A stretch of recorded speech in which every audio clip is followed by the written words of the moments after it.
ಎಲ್ರಿಗೂ ನಮಸ್ಕಾರ. ಆತ್ಮೀಯ ಧ್ರುವತಾರ ಯೂಟ್ಯೂಬ್ ಚಾನಲ್ಗೆ ಸ್ವಾಗತ. ಸ್ನೇಹಿತರೆ, 1960ರಿಂದ 1980ರವರೆಗೂ ಸಿಕ್ಕಾಪಟ್ಟೆ ಬ್ಯುಸಿ ಇದ್ದ ನಟರು ಯಾರು ಅಂತಂದ್ರೆ, ಒಂದು ಡಾಕ್ಟರ್ ರಾಜ್ಕುಮಾರ್ ಅಣ್ಣವರು, ಇನ್ನೊಂದು ವಿಷ್ಣುವರ್ಧನ್ ಅವರು. ಇವ್ರು ಯಾವ ತರ ಅಂತಂದ್ರೆ ವರ್ಷಕ್ಕೆ 6ರಿಂದ 7 ಸಿನಿಮಾಗಳನ್ನ ಮಾಡ್ತಿದ್ರು. ಈಗಿನ ನಟರು ವರ್ಷಕ್ಕೆ 1ರಿಂದ 2 ಸಿನಿಮಾ ಮಾಡೋದೇ ಕಷ್ಟ, ಹಾಗಾಗಿ 3 ವರ್ಷಕ್ಕೆ 1 ಸಿನಿಮಾ ಮಾಡ್ತಿದ್ದಾರೆ. ಅದೇ ತರ 1985ರಲ್ಲಿ ವಿಷ್ಣುವರ್ಧನ್ ಅವರು ಹತ್ತತ್ರ 7 ಸಿನಿಮಾಗಳನ್ನ ಮಾಡ್ತಾರೆ. ಅದು 7 ಸಿನಿಮಾಗಳು ಕನ್ನಡ ಸಿನಿಮಾಗಳು. 2 ತಮಿಳ್ ಸಿನಿಮಾ ಕೂಡ ಅಭಿನಯ ಮಾಡಿರ್ತಾರೆ 1985ರಲ್ಲಿ. ಇವತ್ತು ಯಾವೊಂದು ಸಿನಿಮಾ ಬಗ್ಗೆ ಮಾತಾಡ್ತಾ ಇದೀನಿ ಅಂದ್ರೆ, 1985ರಲ್ಲಿ ಸಿಕ್ಕಾಪಟ್ಟೆ ದೊಡ್ಡ ಹಿಟ್ ಆಗಿ ಬ್ಲಾಕ್ ಬಸ್ಟರ್ ಆಗಿ ಜನಕ್ಕೆ ಇವಾಗ್ಲೂ ಸಹ ಈ ಸಿನಿಮಾ ಅಂದ್ರೆ ಈ ಸಿನಿಮಾದ ಹಾಡುಗಳು ಕಣ್ಮುಂದೆ ಬರುತ್ತೆ. ಹಾಡುಗಳು ಯಾವ್ದು ಅಂತಂದ್ರೆ ನೀ ಮೀಟಿದ ಅಂತ ಒಂದು ಸಾಂಗ್ ಬರುತ್ತೆ, ನಿಮ್ಗೆಲ್ಲ ಗೊತ್ತು.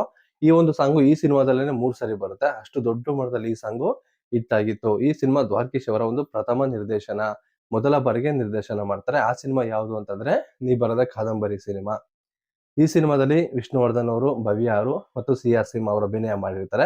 ಮತ್ತು ಈ ಸಿನಿಮಾದಲ್ಲಿ ಬಹುಮುಖ್ಯ ಪಾತ್ರ ಅಂತಂದ್ರೆ ವಿಷ್ಣುವರ್ಧನ್ ಮತ್ತು ಭವ್ಯ ಅವರ ಮಗ ಮಾಸ್ಟರ್ ಅರ್ಜುನ್ ಅವರ ಅಭಿನಯ ಸಿಕ್ಕಾಪಟ್ಟೆ ಚೆನ್ನಾಗಿತ್ತು. ಯಾವ ತರ ಅಂತಂದ್ರೆ, ವಿಷ್ಣುವರ್ಧನ್ ಅವರಿಗೆ ಭವ್ಯ ಅವರಿಗೆ ಏನ್ ಇಂಪಾರ್ಟೆನ್ಸ್ ಕೊಟ್ಟಿದ್ದಾರೆ ಅಷ್ಟೇ ಇಂಪಾರ್ಟೆನ್ಸ್ ಈ ಒಂದು ಪಾತ್ರಕ್ಕೂ ಕೂಡ ಕೊಟ್ಟಿದ್ದಾರೆ. ಈ ಸಿನಿಮಾದ ಕಥೆ ಯಾವ ತರ ಇತ್ತು ಅಂತಂದ್ರೆ, ನಿಮ್ಗೆಲ್ಲ ಗೊತ್ತು. ಈ ಸಿನಿಮಾ ಒಂದು ಹಿಂದಿ ಸಿನಿಮಾದ ರಿಮೇಕ್ ಸಿನಿಮಾ. ಪ್ಯಾರ್ ಚುಕ್ತಾ ನಹಿ ಅಂತ ಹಿಂದಿ ಸಿನಿಮಾ ಒಂದು ಬಂದಿರುತ್ತೆ 1985ರಲ್ಲೇನೆ. ಆ ಒಂದು ಸಿನಿಮಾನ ಕನ್ನಡಕ್ಕೆ ತಗೊಂಡ್ಬಂದು ಮಾಡ್ತಾರೆ ದ್ವಾರಕೀಶ್ ಅವರು. ನೀವೆಲ್ಲ ನೋಡಿರ್ಬೋದು, ದ್ವಾರಕೀಶ್ ಅವರು ಒಂದು 54 ಸಿನಿಮಾನ ನಿರ್ದೇಶನ ಮಾಡಿದ್ದಾರೆ. ಅಂದ್ರೆ ಅವರ ಒಂದು ಪ್ರೊಡಕ್ಷನ್ ಕಂಪನಿಯಿಂದ ಬಂದಿರುವಂತ ಸಿನಿಮಾಗಳು 54. ಅದರಲ್ಲಿ ಅದರಲ್ಲಿ ಬಹುಪಾಲು ಹತ್ತತ್ರ ಒಂದು 80% ಸಿನಿಮಾಗಳು ರಿಮೇಕ್ ಆಗಿರುತ್ತೆ. ದ್ವಾರಕೀಶ್ ಅವರು ಯಾವಾಗಲೂ ಸಹ ವಿಷ್ಣುವರ್ಧನ್ ಅವ್ರಿಗೆನೆ ಸಿನಿಮಾ ಮಾಡ್ತಿದ್ರು. ಏನಕ್ಕೆ ಅಂತಂದ್ರೆ, ವಿಷ್ಣುವರ್ಧನ್ ಅವರು ಕಥೆನೂ ಕೇಳ್ತಿರ್ಲಿಲ್ಲ, ಮತ್ತೆ ಸಂಭಾವನೆ ವಿಚಾರದಲ್ಲಿ ಕೂಡ ಜಾಸ್ತಿ ಮುಗ್ ತೋರಿಸ್ತಾ ಇರ್ಲಿಲ್ಲ. ಹಾಗಾಗಿ ವಿಷ್ಣುವರ್ಧನ್ ಅವ್ರಿಗೆನೆ ಪ್ರತಿಯೊಂದು ಕಥೆನೂ ಮಾಡ್ತಿದ್ರು. ಯಾಕಂದ್ರೆ ದ್ವಾರಕೀಶ್ ಅವ್ರಿಗೆ ಒಂದು ಕಂಫರ್ಟಬಲ್ ಆಗಿರೋ ನಟ ಯಾರು ಅಂತಂದ್ರೆ ಅದು ವಿಷ್ಣುವರ್ಧನ್ ಅವರು.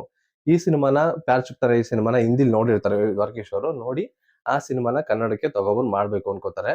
ಒಂದ್ಸರಿ ಮನೆಯಲ್ಲಿ ಊಟಕ್ಕೆ ಕೂತಿರ್ತಾರೆ ಪುಟ್ಟಣ್ಣ ಕಣಗಾಲ್ ಅವರು, ಅಂಬರೀಶ್ ಅವರು, ವಿಷ್ಣುವರ್ಧನ್ ಅವರು ಮತ್ತು ದ್ವಾರಕೀಶ್ ಅವರು ಎಲ್ಲರೂ ಸಹ. ಆಗ ಪುಟ್ಟಣ್ಣ ಕಣಗಾಲ್ಗೆ ದ್ವಾರಕೀಶ್ ಅವರು ಹೇಳ್ತಾರಂತೆ, ಪ್ಯಾರ್ ಚುಕ್ತಾ ನಹಿ ಅಂತ ಹಿಂದಿ ಸಿನಿಮಾ ಇದೆ, ಅದನ್ನ ಕನ್ನಡದಲ್ಲಿ ಮಾಡ್ಬೇಕು ಅನ್ಕೊಂಡಿದೀನಿ ವಿಷ್ಣುವರ್ಧನ್ಗೆ ಅಂತ ಅನ್ಬಿಟ್ಟು. ಆಗ ಪುಟ್ಟಣ್ಣ ಕಣಗಾಲ್ ಹೇಳ್ತಾರಂತೆ, ನಿರ್ದೇಶನದಲ್ಲಿ ನೀನ್ ಸಿಕ್ಕಾಪಟ್ಟೆ ಮೂಗ್ ತೋರಿಸ್ತಿಲ್ವಾ, ಅದ್ ತಕ್ಕೊಡು ಇದ್ ತಕ್ಕೊಡು ಅಂತ ಅನ್ಬಿಟ್ಟೆಲ್ಲ. ಅದೇ ತರ ಈ ಸಿನಿಮಾನ ನೀನೇ ನಿರ್ದೇಶನ ಮಾಡ್ಬಿಡು, ಎಲ್ಲಾ ನಿರ್ದೇಶಕರಿಗೂ ಒಂದು ಪಾಠ ಆಗ್ಲಿ, ದ್ವಾರಕೀಶ್ಗೂ ಒಂದು ನಿರ್ದೇಶನ ಬರುತ್ತೆ ಅನ್ನೋದು ಗೊತ್ತಾಗ್ಲಿ ಅಂತ ಹೇಳ್ತಾರೆ. ಆಗ ದ್ವಾರಕೀಶ್ ಅವರು ಹೌದಾ ಸರಿ ಆಯ್ತು ಮಾಡ್ತೀನಿ ಅಂತಾರೆ. ವಿಷ್ಣುವರ್ಧನ್ ಕೂಡ ಹೇಳ್ತಾರೆ, ನೀನ್ ನಿರ್ದೇಶನ ಮಾಡಿದ್ರೆ ಮಾತ್ರ ನಾನು ಡೇಟ್ ಕೊಡ್ತೀನಿ ಅಂತ. ಆಗ ಶುರುವಾಗುತ್ತೆ ನೀ ಬರೆದಂಗ್ ಕಾದಂಬರಿ ಸಿನಿಮಾ. ಈ ಸಿನಿಮಾ ಬಜೆಟ್ ಎಷ್ಟಾಗಿತ್ತು ಅಂತಂದ್ರೆ, ಆ ಒಂದು ಕಾಲದಲ್ಲಿ 25ರಿಂದ 30 ಲಕ್ಷ ಈ ಸಿನಿಮಾಗೆ ಖರ್ಚು ಮಾಡಿರ್ತಾರೆ.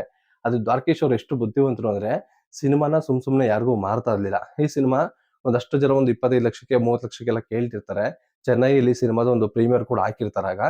ಆಗ ದ್ವಾರಕೀಶ್ ಅವರು ಯಾರಿಗೂ ಕೂಡ ಕೊಟ್ಟಿರೋದಿಲ್ಲ. ಸಿನಿಮಾ ರಿಲೀಸ್ ಆಗಿ ಒಂದು 3-4 ದಿನ ಆಗುತ್ತೆ. ಆ ಒಂದು ಭಾನುವಾರ ಕುತ್ಕೊಂಡು ಈ ಸಿನಿಮಾನ ಮಾರಾಟ ಮಾಡ್ತಾರೆ ದ್ವಾರಕೀಶ್. ಈ ಸಿನಿಮಾನ ದ್ವಾರಕೀಶ್ ಅವರು 65 ಲಕ್ಷಕ್ಕೆ ಮಾರಾಟ ಆದ್ಮೇಲೆ ಈ ಸಿನಿಮಾ ಕಲೆಕ್ಷನ್ ಎಷ್ಟು ಮಾಡುತ್ತೆ ಅಂತಂದ್ರೆ, ಆಗಿನ ಕಾಲಕ್ಕೆ 25ರಿಂದ 30 ಲಕ್ಷದಲ್ಲಿ ತಯಾರಾದ ನೀ ಬರೆದ ಕಾದಂಬರಿ ಸಿನಿಮಾ ಹತ್ತತ್ರ 2 ಕೋಟಿಗೂ ಅಧಿಕವಾಗಿ ಲಾಭ ಗಳಿಸುತ್ತೆ. ಈ ಸಿನಿಮಾ ಅಷ್ಟು ದೊಡ್ಡ ಮಟ್ಟದಲ್ಲಿ ಹಿಟ್ ಆಗೋದಕ್ಕೆ ಕಾರಣ ಏನು ಅಂತಂದ್ರೆ ಮೂಲ ಸಂಗೀತನೇ. ನೀ ಮೀಟಿದ ಅಂತ ಒಂದು ಸಾಂಗ್ ಬರುತ್ತಲ್ಲ, ಆ ಸಾಂಗು ಸಿಕ್ಕಾಪಟ್ಟೆ ದೊಡ್ಡ ಮಟ್ಟದಲ್ಲಿ ಹಿಟ್ ಆಗುತ್ತೆ. ಯಾವ ತರ ಅಂತಂದ್ರೆ, ಎಲ್ಲ ಒಂದು ಹೆಣ್ಮಕ್ಳಿಗೂ ಆ ಸಾಂಗು ಫೇವ್ರೇಟ್ ಸಾಂಗ್ ಆಗ್ಬಿಡುತ್ತೆ. ಹಾಗಾಗಿ ಥಿಯೇಟರ್ ಅಲ್ಲಿ ಹೌಸ್ಫುಲ್ ಆಗಿತ್ತು ಅಂತಂದ್ರೆ ಅದರಲ್ಲಿ 60% ಜನ ಬರೀ ಮಹಿಳೆ ಇರ್ತಾರೆ. ಅಷ್ಟು ದೊಡ್ಡ ಮಟ್ಟದಲ್ಲಿ ಈ ಸಿನಿಮಾ ಸಕ್ಸಸ್ ಕೂಡ ಆಗುತ್ತೆ. ಈ ಸಿನಿಮಾ ಕಥೆ ಯಾವ ತರ ಇತ್ತು ಅಂತಂದ್ರೆ, ಒಬ್ಬ ಬಡವ ಅಂದ್ರೆ ಒಬ್ಬ ಕ್ಯಾಮ್ರಾಮನ್ ಏನಿರ್ತಾನೆ, ಅವನು ಒಂದು ಶ್ರೀಮಂತ ಮನೆ ಹುಡುಗಿನ ಪ್ರೀತಿ ಮಾಡ್ತಾನೆ. ಆಗ ಅವರ ತಂದೆ ತಾಯಿ ಯಾವ ತರ ಒಂದು ಹಿಂಸೆ ಕೊಡ್ತಾನೆ, ಮಕ್ಕಳನ್ನ ದೂರ ಕಳಿಸ್ತಾರೆ. ಆಮೇಲೆ ಆ ಗಂಡ ಹೆಂಡತಿ ಯಾವ ತರ ಒಂದು ದೂರ ಆಗ್ತಾರೆ, ಮತ್ತೆ ಅವರಿಬ್ರು ಯಾವ ತರ ಒಂದಾಗ್ತಾರೆ ಅನ್ನೋ ಒಂದು ಫ್ಯಾಮಿಲಿ ಡ್ರಾಮಾನ ಈ ಸಿನಿಮಾದಲ್ಲಿ ಅಳವಡಿಸ್ಕೊಂಡಿದ್ರು. ಮತ್ತೆ ಈ ಸಿನಿಮಾದಲ್ಲಿ ಮಗ ಅರ್ಜುನ್ ಪಾತ್ರ ಅಂತೂ ಸಿಕ್ಕಾಪಟ್ಟೆ ಅದ್ಭುತವಾಗಿತ್ತು. ಈ ಸಿನಿಮಾ 1985ರಲ್ಲಿ ಅತಿ ಹೆಚ್ಚು ಹಣ ಗಳಿಸಿರೋ ಸಿನಿಮಾ ಅಂತ ಕೂಡ ಖ್ಯಾತಿ ಪಡ್ಕೊಳ್ಳುತ್ತೆ. ಈ ಸಿನಿಮಾದ ಇನ್ನೊಂದು ವಿಶೇಷ ಏನು ಅಂತಂದ್ರೆ, ಈ ಸಿನಿಮಾಗೆ ಭವ್ಯ ಅವರು ನಾಯಕಿ ಆಗ್ತಾರೆ. ಮೊದಲಿಗೆ ವಿಷ್ಣುವರ್ಧನ್ ಅವ್ರಿಗೆ ನಾಯಕಿ ಯಾರು ಅಂತ ಕೂಡ ತೋರಿಸ್ತಿರೋದಿಲ್ಲ ದ್ವಾರಕೀಶ್ ಅವರು. ಯಾಕೆಂತಂದ್ರೆ ಒಂದು ಸಸ್ಪೆನ್ಸ್ ನ ಇಟ್ಟಿರೋಣ ವಿಷ್ಣುವರ್ಧನ್ ಅವ್ರಿಗೆ ಅಂತ ಅನ್ಬಿಟ್ಟು. ವಿಷ್ಣುವರ್ಧನ್ ಅವರು ಯಾವ್ದೋ ದೊಡ್ಡ ಹೀರೋಯಿನ್ ಆಗ್ತಾರೆ, ಬಾಂಬೆ ಹೀರೋಯಿನ್ ಆಗ್ತಾರೆ ಅಂತ ಅನ್ಕೊಂಡಿರ್ತಾರಂತೆ. ಆದ್ರೆ ಶೂಟಿಂಗ್ ಸೆಟ್ ಹೋದ ತಕ್ಷಣ ಭವ್ಯ ಅವ್ರು ಕಾಣಿಸ್ತಾರೆ. ಆಗ ವಿಷ್ಣುವರ್ಧನ್ ಅವ್ರಿಗೆ ಸಿಕ್ಕಾಪಟ್ಟೆ ಕೋಪ ಬಂದು ಕೂಗಾಡ್ತಾರಂತೆ, ಈ ನಾಯಕಿನ ಎಂತಕ್ಕೆ ಹಾಕೋದ್ರಿ ಅಂತ ಅನ್ಬಿಟ್ಟು. ಏಕೆ ಅಂತಂದ್ರೆ, ಈ ಹಿಂದೆ ಒಂದು ಸಿನಿಮಾ ಬಂದಿರುತ್ತೆ ಕಲ್ಲಿನ ವೀಣೆಯು ನುಡಿಯಿತು ಅಂತ ಅನ್ಬಿಟ್ಟು. ಆ ಒಂದು ಸಿನಿಮಾದಲ್ಲಿ ವಿಷ್ಣುವರ್ಧನ್ ತಂಗಿ ಪಾತ್ರ ಮಾಡ್ಬಿಟ್ಟಿರ್ತಾರೆ ಭವ್ಯ ಅವರು. ನಿಮ್ಗೆಲ್ಲ ಗೊತ್ತು, 60-70ರಲ್ಲಿ ತಂಗಿ ಪಾತ್ರ ಅಥವಾ ತಾಯಿ ಪಾತ್ರ ಮಾಡಿದವರು ಮತ್ತೆ ಹೀರೋಯಿನ್ ಮಾಡ್ತಾರೆ ಅಂತಂದ್ರೆ ಆ ಒಂದು ಪಾತ್ರನ ಯಾರು ಕೂಡ ಒಪ್ಕೋತಾ ಇರ್ಲಿಲ್ಲ. ಅಂತದ್ರಲ್ಲಿ ವಿಷ್ಣುವರ್ಧನ್ ಅವರು ದ್ವಾರಕೀಶ್ ಅವರು ಒಂದು ಸಮಾಧಾನ ಮಾಡ್ತಾರೆ ವಿಷ್ಣುವರ್ಧನ್ ಅವ್ರಿಗೆ, ಪ್ಲೀಸ್ ಮಾಡು, ನಾಳೆ ಶೂಟಿಂಗು ಎಲ್ಲ ಓಕೆ ಮಾಡ್ಬಿಟ್ಟಿದೀನಿ ಅಂತ ಅನ್ಬಿಟ್ಟು. ಆಗ ಓಕೆ ಮಾಡಿ ವಿಷ್ಣುವರ್ಧನ್ ಅವರು ಅಭಿನಯ ಕೂಡ ಮಾಡ್ತಾರೆ ಭವ್ಯ ಅವ್ರ ಜೊತೆಗೆ.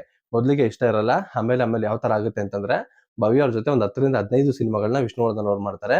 ಕನ್ನಡ ಚಿತ್ರರಂಗದಲ್ಲಿ ಅಣ್ಣವರು ಮತ್ತು ಭಾರತಿ ಯಾವ ತರ ಇತ್ತೋ ವಿಷ್ಣುವರ್ಧನ್ ಸುಹಾಸಿನಿ ಯಾವ ತರ ಇತ್ತೋ ಅದೇ ತರ ವಿಷ್ಣುವರ್ಧನ್ ಅವರು ಭವ್ಯ ಅವ್ರ ಜೋಡಿ ಅಂತಂದ್ರೆ ಸಿನಿಮಾ ಸೂಪರ್ ಹಿಟ್ ಆಗುತ್ತೆ ಅನ್ನೋ ತರ ಒಂದು ಭಾವನೆ ಎಲ್ಲರಲ್ಲೂ ಮೂಡುತ್ತೆ. ಆ ತರ ಈ ಸಿನಿಮಾ ದೊಡ್ಡ ಮಟ್ಟದಲ್ಲಿ ಹಿಟ್ಟು ಕೂಡ ಆಗುತ್ತೆ. ಈ ಸಿನಿಮಾಗೆ ದ್ವಾರಕೀಶ್ ಅವರು ನಿರ್ಮಾಣ ಕೂಡ ಮಾಡಿರ್ತಾರೆ. ಹಾಗಾಗಿ ದ್ವಾರಕೀಶ್ ಅವರು ನಿಮ್ಗೆಲ್ಲ ಗೊತ್ತು, ರಿಮೇಕ್ ಸಿನಿಮಾಗಳನ್ನ ಅತಿ ಹೆಚ್ಚು ಮಾಡ್ತಾರೆ.